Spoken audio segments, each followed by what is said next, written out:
मैं आपको अपने बैचेस में भी हमेशा कहता हूँ, फिर आपको कह रहा हूँ, पता है आपकी असली समस्या क्या है? आपकी बेटा असली समस्या ये है कि आपको यही नहीं पता कि आपकी समस्या क्या है। अगर आप अपनी असली समस्या ढूंढ लोगे ना कि मैं सवाल कम कर रहा हूँ, मैं भटक जाता हूँ, मैं डिस्ट्रैक्ट हो जाता हूँ, मैं ये गलती करता हूँ, बहुत छोटी मिस्टेक तुम कर रहे होंगे। अगर तुम्हें 14 घंटे पढ़ रहे हो और तुम्हारे नंबर नहीं आ रहे हैं, मैं तो कह रहा हूँ 12 घंटे भी पढ़ रहे हो, नंबर नहीं आ रहे हैं, तो बहुत छोटी सी कोई मिस्टेक कर रहे हो। उसे ढूंढिए। इंसान की वास्तविक समस्या ये है कि उसको खुद की समस्या पता ही नहीं होती। वो खुद की समस्या अगर पकड़ लेगा तो फिर उसे सही कर लेगा, तो फिर उसका जीवन सुधर जाएगा। खैर, तो 180 सवाल रोज इंटू 100 दिन, 100 डेज में अगर अपन ध्यान से देखें तो आप बहुत ध्यान से देखो, आपको समझ में आएगा कि आप कितने सवाल कर लोगे। सर अगर एक दिन में 180 तो बताओ 100 दिन में कितने?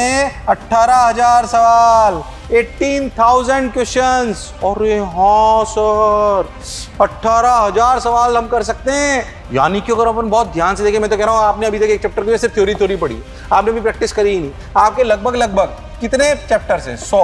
मैं कह रहा हूं हर चैप्टर पे अगर तुम्हें अंदाजे से देखो तो आपको अभी भी 180 सवाल कर सकते हो। मैं आपसे क्या कहना चाहता हूं, सुनो ध्यान से।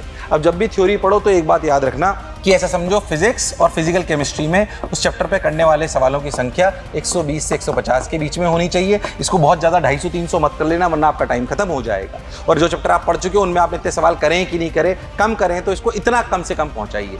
अगर ये आपके chapter inorganic chemistry, organic chemistry, zoology और बॉटनी हैं, तो ये सवाल 200 से लेकर 220 के बीच में होने चाहिए। क्या ये पॉसिबल है? हाँ, ये बिल्कुल पॉसिबल है। तो अगर 100 दिन में हमने कर लिया जो मैंने आपको बोला, सबसे पहली शर्त क्या?